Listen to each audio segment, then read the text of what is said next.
Hey guys, it's me. It's April 16th. I'm a little behind in publishing my pain journal. I kind of explain why in the blog entry, which is linked below. So sorry, but I'm doing better now.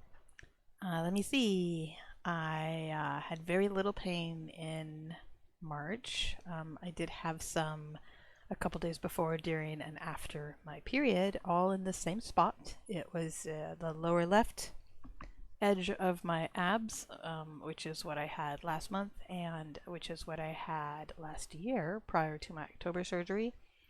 Um, it wasn't that bad. Mostly it was within the twos or the threes. Sometimes it went up to an eight, but that lasted just a few minutes. So I'm keeping an eye on that, and I'm going to have an ultrasound in May. No, I'm going to have my pap smear in May, which usually comes with an ultrasound to follow. So hopefully we'll get some answers then. Hopefully it's just nothing, maybe scar tissue, or maybe my uterus is pulled off to the left and that's why it hurts over there. I'm trying not to think too much into that. I also had some strange burning sensations or pain on my right side of my colon where my staples are from my 2018 bowel resection. And when I talked to my surgeon about that, he suggested maybe there was just some nerve damage or nerve issues that can happen with surgery. So we're not too worried. It's just more of a nuisance and it's very rare and it goes away quickly. So that's that. Let me see. I had no pain with sex, no pain with bowel movements. Speaking of bowel movements, I still do have diarrhea, but it's a lot less. So just real quickly, let's just go through March just on a day-by-day basis, and hopefully you can see how very little pain I did have. These little red squares that you see on the body are where my pain was, and they are only in those two spots throughout the whole of March. So let's just go right to it. So I also track my food, what time I ate. I track what I drink. I track my bowel movements. And because of an issue that I've discovered with, God, it's embarrassing to say, fecal leakage, aka anal leakage, aka anal incontinence, I've started tracking when I fart.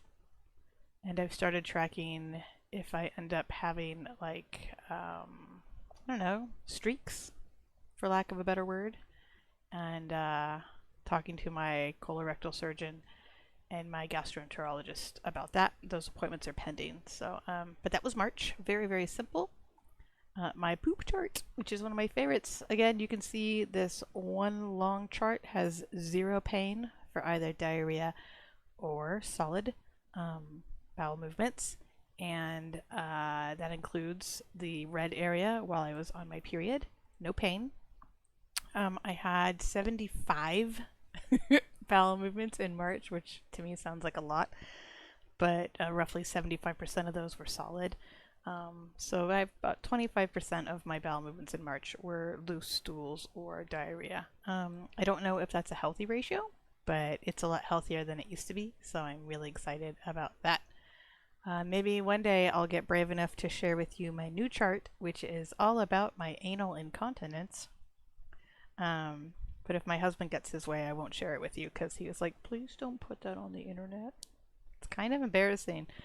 But that was March, and I should be starting my April period within the next week or so. So we'll see if I have any of that ongoing left-sided pain or if I have no pain.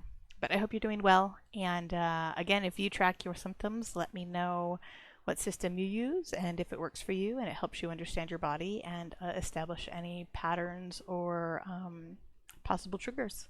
I hope you're doing well. Bye.